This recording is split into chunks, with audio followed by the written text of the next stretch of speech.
আমাকে এখন সাজানো হচ্ছে।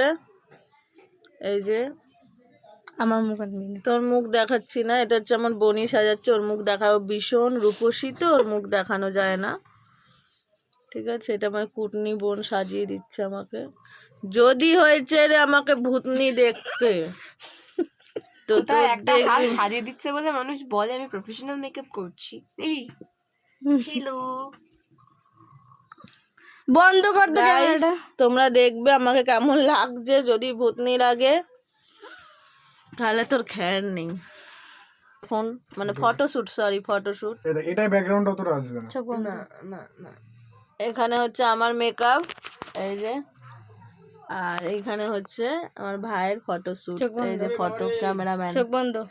তো গাইস চলে গেছে, অন্ধকার হয়ে গেছে। এই যে কারেন্ট চলে গেছে, কারেন্ট নেই। এখানে হচ্ছে এই যে মা বসে বসে চা আর বিস্কুট খাচ্ছে, আর আমি এই যে আমাকে যে মেকআপ করিয়ে দিচ্ছে। এখনো কারেন্ট নেই, চলে গেছে, তবুও মেকআপ হচ্ছে। কত পারদর্শী মেকআপ আর্টিস্ট দেখো, দেখেছো কেমন লাগছে? ভূতনি লাগছে না ভালো লাগছে? অবশ্যই কমেন্ট করে। এমন কাজল পড়েছে চোখ দিয়ে আমার মানে চোখ খুলতে পারছি না, অন্ধ হয়ে গেলাম। আমি আর ভিডিও দিতে পারবো না গাইস আপনাদের, আর ভিডিও দেখবে, কারণ চোখই খুলতে হবে না। আজকের পর মনে হচ্ছে আমাকে কানা হয়ে যেতে হবে। মায়ের দিব্যি বলছি চোখ খোলা যাচ্ছে না। তুই ওইটা কোনোদিন পড়িস না, তো কাজল পেন্সিল কোথায়?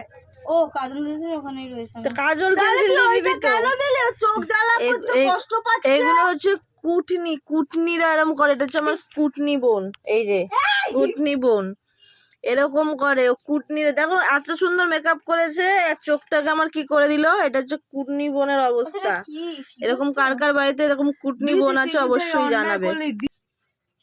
মুখটা পরিষ্কার, চোখ দুটো দেখ। দেখি দেখি মা তোমার মেয়েকে কি করেছে? দেখি মা দেখি আলো দে। চুল না আসলে